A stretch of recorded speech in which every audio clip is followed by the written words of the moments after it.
제 채널 이름답게 어지간해서는 5분 이상의 영상을 잘 만들지 않습니다. 그러나 최근 또다시 일고 있는 동북공정에 대해 보다 명확한 의견과 정보를 남기고자 이번 영상 제작하게 되었습니다.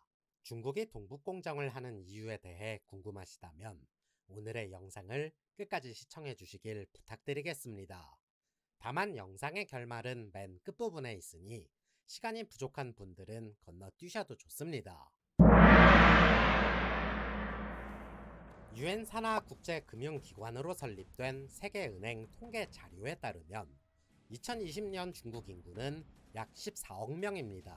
그리고 14억 명의 인구들을 자세히 살펴보면 약 55개의 소수민족으로 이루어진 것을 알 수 있으며, 현재 소수민족 중 가장 많은 인구를 차지하는 한족의 비율은 약 92%입니다. 중국은 다민족 국가이기 때문에 오래전부터 각 민족들의 언어가 별도로 존재했는데, 같은 중국어를 쓰더라도 사투리가 심해 서로 의사소통하기 힘든 경우도 있습니다.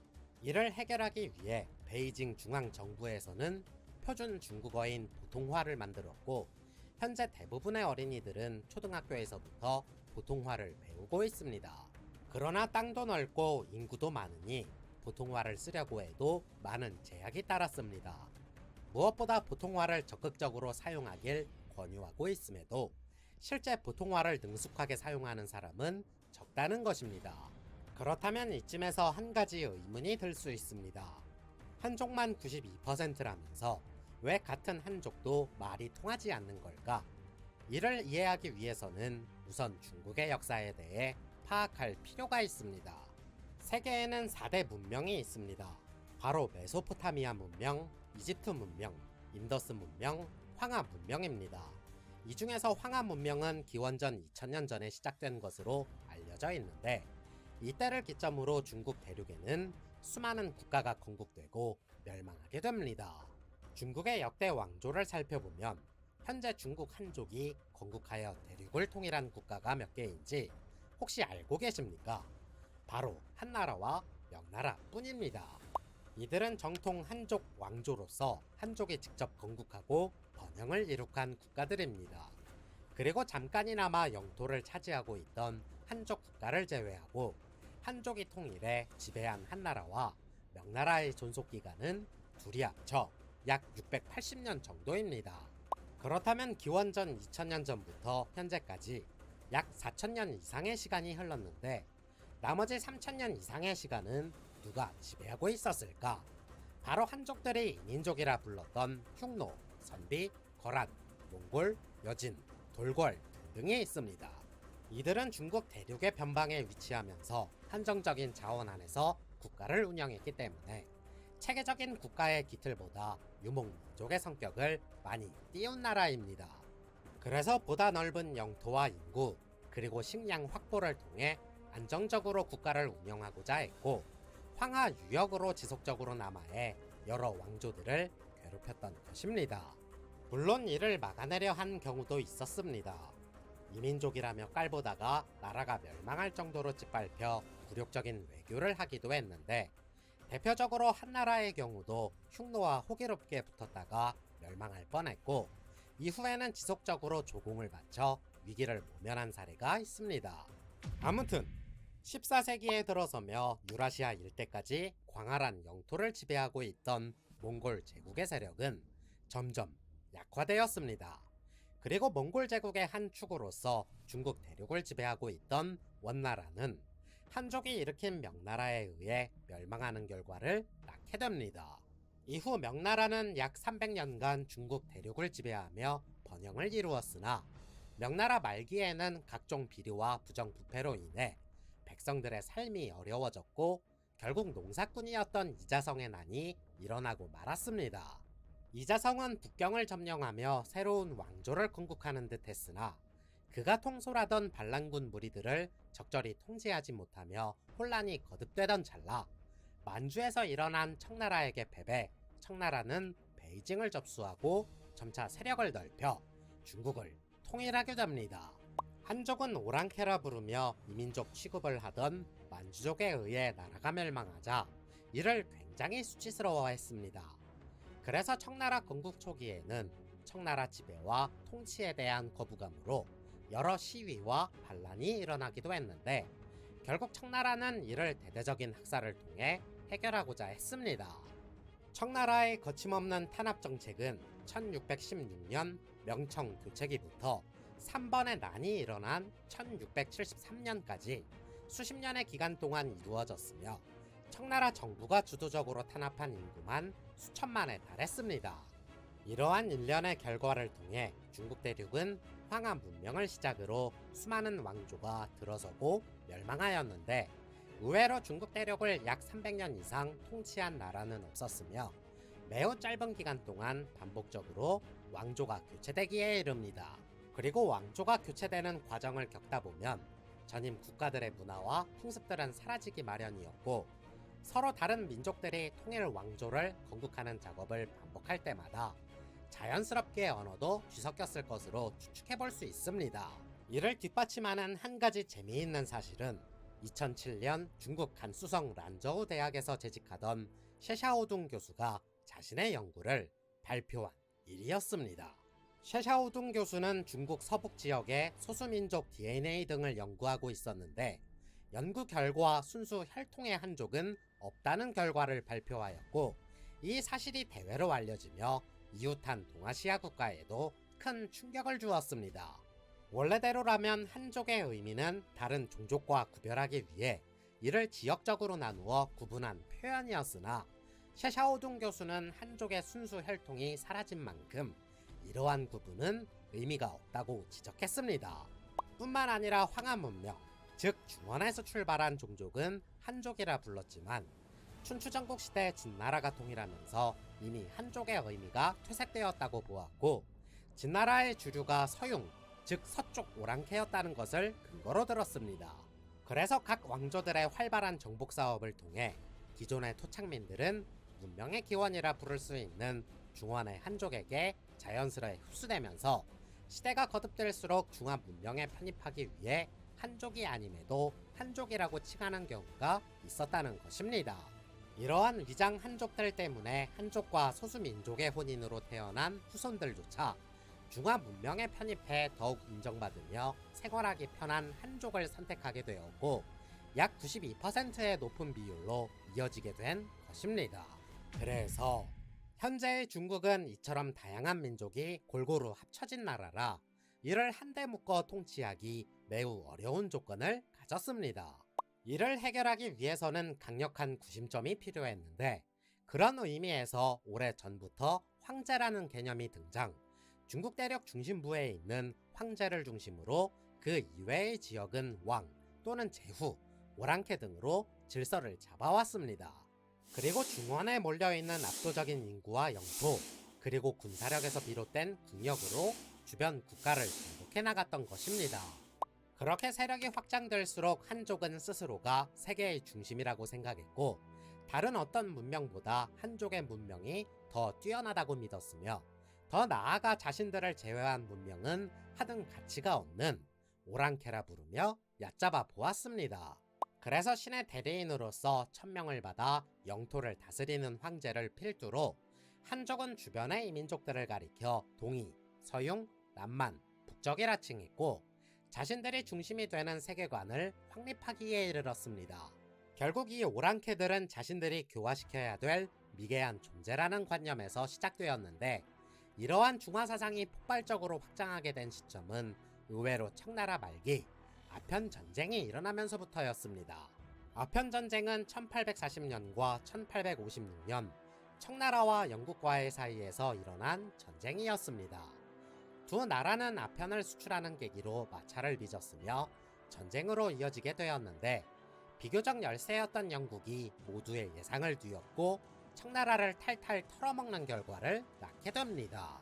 그 결과 난징 조약을 통해 홍콩을 떼어주어 영국이 식민지로 삼을 수 있게 해주었고 약 16년 뒤에 일어난 제2차 아편전쟁에서는 영국과 프랑스 연합군이 베이징을 점령하였습니다. 그리고 연합군에 가세한 미국과 러시아까지 청나라 내정에 간섭하는 등 결국 전쟁에서의 패배로 인해 굴욕적인 베이징 조약을 맺게 됩니다. 여기에 1894년 일본과 벌어진 청일 전쟁에서도 패배하며 수천 년간 지배해온 동아시아 지배 질서가 한순간에 무너지기 시작하였는데, 당시 세계에서 가장 뛰어난 문명을 자랑하던 청나라 사람들의 자부심은 있는 대로 짓밟히기 시작했습니다. 결국 삼민주의를 내세운 순원은 1911년 대대적으로 군사를 일으켜 새로운 국가를 건설하고자 하였으니 이게 바로 신해 혁명이었습니다.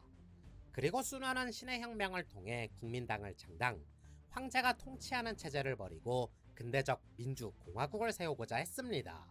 물론 부침도 있었습니다. 철도 국유화로 인한 전국 각지의 대규모 시위와 순원의 중화민국에 대항하던 북양 군벌 위안스카이와의 대립으로 중화민국 수립은 멀어져만 갔고, 위안스카이는 스스로 황제가 되기 위해 일본을 끌어들이는 등 많은 문제를 야기하게 됩니다. 그로부터 20년 뒤인 1931년 메이지 유신을 통해 근대화를 이룩한 일본은 조선을 병합한 것도 모자라 대륙으로 진출하고자 했으며, 이때 일어난 사건이 바로 만주 사변입니다. 이듬해 일본은 만주의 괴뢰정부 만주국을 건국했으며 청나라 마지막 황제 푸이를 만주국 황제로 추대하게 됩니다. 그리고 대륙을 지배하던 한족을 침략자로 규정, 자신들이 원래부터 중국의 지배자인 것으로 포장하기 시작했고, 이후 1937년부터 1945년까지 중일 전쟁이 발발, 일본의 중국 침략이 절정으로 치닫게 됩니다. 그러나 진짜 문제는 외세의 침략이 아닌 안에서부터 조금씩 일어나기 시작하였으니 바로 중국 국민당과 중국 공산당 간의 다툼이었습니다. 위안스카이 사후 중국은 전국 각지에서 여러 군벌들이 난립하며 자신들의 세력을 형성하고 있었는데, 이들은 자신들의 영향력을 확대하고자 서로 전쟁을 벌였으며 영토를 확장하기 위한 땅 따먹기 전쟁의 한창이었습니다. 이 시기에 지구 반대편에서는 러시아 혁명으로 러시아 제국이 무너졌으며 세계 최초로 공산주의 국가인 소련이 탄생하게 되었고, 서방 국가들에게 고립되어 갔던 소련은 중국의 영향력을 확대해 자신의 우방으로 삼고자 했습니다. 그래서 군벌들의 난립으로 혼란스러운 중국 대륙을 통일하고자 했던 중국 국민당과 소련의 이해관계가 맞아떨어지면서 중국 공산당의 가세와 소련으로부터의 지원을 등에 업고 북벌을 추진하니 이게 바로 제1차 국공합작입니다. 그리고 국공합작이 진행되는 동안 순원이 사망하고 서로 간의 이념 대립으로 파벌이 나뉘며 중국 국민당과 중국 공산당이 맞붙게 되는 사건이 바로 제1차 국공내전입니다.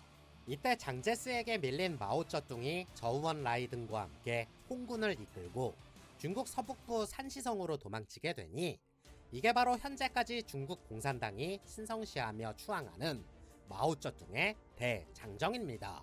점차 북상하는 국민당과 서북방에서 세력을 확장하던 공산당, 그리고 만주사변을 일으켜 대륙을 침략하는 일본으로 인해 중국은 사분오열 갈갈이 찢긴 상태였는데, 이때 일본이 일으킨 중일 전쟁을 막기 위해 국민당과 공산당이 또 한 번 힘을 합치게 되니 이게 바로 제2차 국공합작입니다.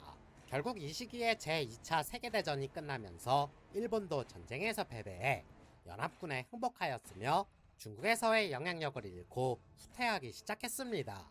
일본이 후퇴하자 국민당과 공산당은 회담을 열어 부강한 중국을 위해 의기투합하자고 외쳤으나 실상 서로가 머리를 숙이고 중국의 우두머리가 되길 원했기 때문에 중원의 주인이 누가 될 것인지를 놓고 또다시 전쟁에 돌입하게 됩니다. 그러나 1945년부터 벌어진 국민당과 공산당의 전투는 약 4년에 걸쳐 이어져 왔으나 1949년 마오쩌둥이 이끄는 공산당이 장제스가 이끄는 국민당을 대륙에서 몰아내면서 전쟁을 완전히 끝내기에 이릅니다. 그리고 그해 10월 베이징에서 중화인민공화국을 수립하였고 11월 중화민국의 임시수도였던 충칭을 함락, 대륙을 완전히 빼앗긴 중화민국은 타이완 섬으로 모두 피신하니 이게 바로 대만의 시작이었습니다. 아무튼 중국을 장악한 공산당은 마오쩌둥을 필두로 더욱 부강한 중국을 만들겠다며 약진하고자 했습니다.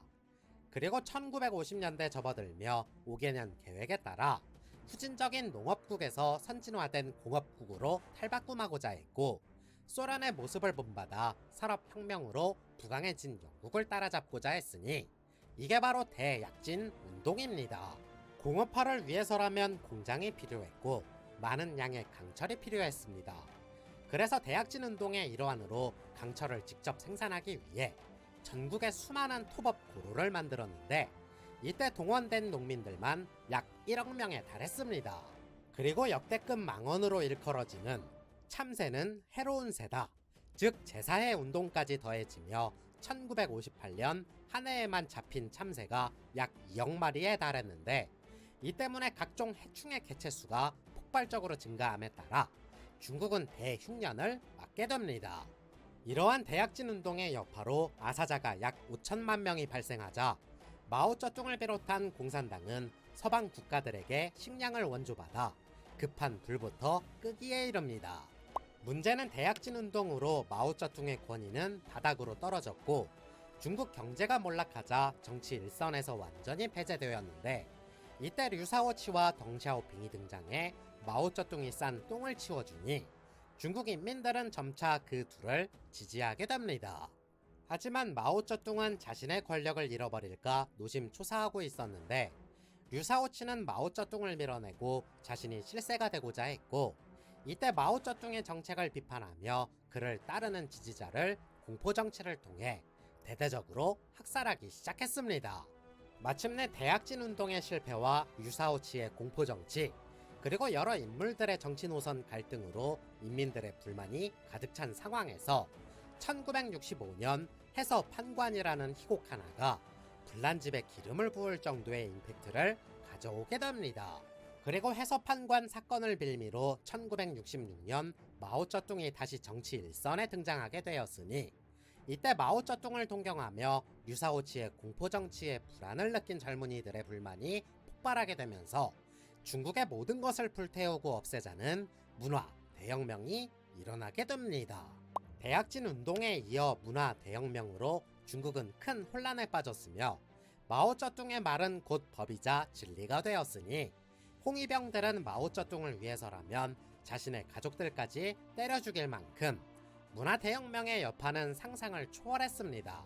기원전 2000년 전부터 찬란한 문화를 꽃피웠던 중국의 문화가 약 10년간 벌어진 문화 대혁명의 여파로 모조리 소실되었으며, 중국의 전통 문화는 완전히 퇴거되었고 모든 기반시설이 파괴되어 현재까지 복구가 안 되고 있는 상황입니다. 그래서 이런 상황 속에서 중국은 개혁 개방 정책을 통해 점점 부강해졌지만, 겉으로는 휘황찬란해도 안으로는 속빈 강정처럼 공허한 마음을 지울 수 없었을 것입니다. 그리고 문화 대혁명으로 자신들의 모든 것들이 사라졌기 때문에 이를 다시 원상복구해야만 했습니다. 물론 문화 대혁명 하나만으로 중국의 모든 문화와 역사가 사라졌다고 보기에는 현실적으로 어려울 수 있습니다. 하지만 2000년대에 들어 언론에서 크게 이슈가 되고 있는 중국의 역사 왜곡에 대해서는 우리도 한 번쯤 진지하게 고민해봐야 합니다. 도대체 중국은 왜 아무 거리낌 없이 모방을 하고 베끼는 것일까? 인접한 이웃 국가들과 마찰을 감수해서라도 역사 왜곡을 하는 것일까 하고 말입니다. 동북공정을 이해하기 위해서는 속지주의와 속인주의가 무엇인지 그 개념부터 알아야 합니다. 속지주의란 말 그대로 땅이 어느 나라 것인지가 매우 중요합니다. 우리의 역사인 고구려와 발해가 만주를 터전으로 잡았으니 중국의 역사라고 보는 관점이 속지주의입니다. 반대로 속인주의란 해당 지역 사람들 국적이 어디냐고 보는 관점입니다. 현재 만주에는 조선족을 비롯해 여러 소수민족이 살고 있는데, 이들의 조상을 거슬러 올라가면 결국 고구려와 발해 사람으로 추론할 수 있으니, 조선족의 국적이 중국인 만큼 고구려와 발해 역사도 중국 거라는 논리입니다. 과거 중국이 동북공정을 진행하는 이유에 대해 밝힌 적이 있습니다. 자신들은 동북지역, 즉 만주 일대의 소수민족 지배력을 확장하고 유사시 북한의 통일 문제와 이후 국경 분쟁, 그리고 조선족들이 자연스럽게 한국으로 귀화하면서 상실하게 될 영토 등을 이유로 사전에 방지하는 데에 목적이 있다고 했습니다. 하지만 갈수록 심해지는 문화 패권주의는 대한민국을 자신들의 속국으로서 보는 시각이 여전하다는 것입니다. 수천 년간을 자신들의 그늘에서 살아왔고 문화적으로나 지리적으로 뗄래야 뗄 수 없는 사이이니 우리 모두의 역사라는 관점, 즉 일사양용론을 들먹이며 공통의 역사로 인정하자고 주장하고 있습니다. 우리가 동북공정에 대해 단호히 대응해야 하는 이유는 단 하나입니다. 무엇을 더 얻고자 함이 아니라 우리의 것을 잃지 않기 위함입니다. 지난 수세기 동안 중립 외교를 통해 무엇을 얻었는지 한번 생각해 보시길 바랍니다. 명나라와 청나라 사이에서 중립 외교를 하겠다고 어떠한 결과가 있었는지, 소중화 사상에 젖어 사대주의를 쫓은 결과가 어때했는지, 정묘호란과 병자호란이 일어나 삼전도에서 어떠한 일이 있었는지, 개화의 물결을 타지 못하고 청나라 그늘에 기대고 있다가 일본에게 어떻게 당했는지 등 말입니다. 고구려와 발해는 대한민국의 역사입니다. 그들은 오래전부터 고구려를 비롯한 삼국의 나라들을 동이라고 부르며 오랑캐 취급을 하였습니다. 역사서를 별도로 편찬해 자신들의 역사라고 기록한 적도 단연코 없습니다. 이와 맞물려 한복이 자신들의 것이라고 한다거나 김치가 중국의 고유 음식이라고 하는 것에서 벗어나 6.25 전쟁이 대한민국의 불법 남침에 따라 일어난 일이라고 왜곡하려는 움직임까지 늘고 있습니다. 중국은 수천 년 전부터 수많은 외세의 침략을 이겨내 왔습니다. 그 속에서 한족의 문화와 역사를 지켜내려는 데에 상당한 집착을 보였던 점, 문화 대혁명 이후 공산당의 내부 결속력을 위해 무분별하게 문화와 역사를 왜곡하고 있다는 점은 우리에게 시사하는 바가 크다고 보여집니다. 더불어 전체주의와 패권주의로 비롯된 이웃 국가와의 마찰보다 더 이상 우리 것은 뺏기지 않겠다며 중국이 전 세계의 중심이라고 밀어붙이는 데에는 그들의 민족성도 한몫하는 것이 아닐까 생각해 볼 수 있습니다. 1974년 유엔 총회에 중국 대표로 참석한 덩샤오핑이 남긴 연설을 시청하는 것으로 오늘 영상 마치겠습니다. 긴 영상 시청해 주셔서 감사합니다. 中国现在不是，将来也不做超级大国。如果中国有朝一日变了颜色，变成一个超级大国，也在世界上称王称霸，到处欺负人家、侵略人家、剥削人家，那么世界人民就应当给中国戴上一顶社会帝国主义的帽子，就应当揭露它、反对它，并且同中国人民一道打倒它。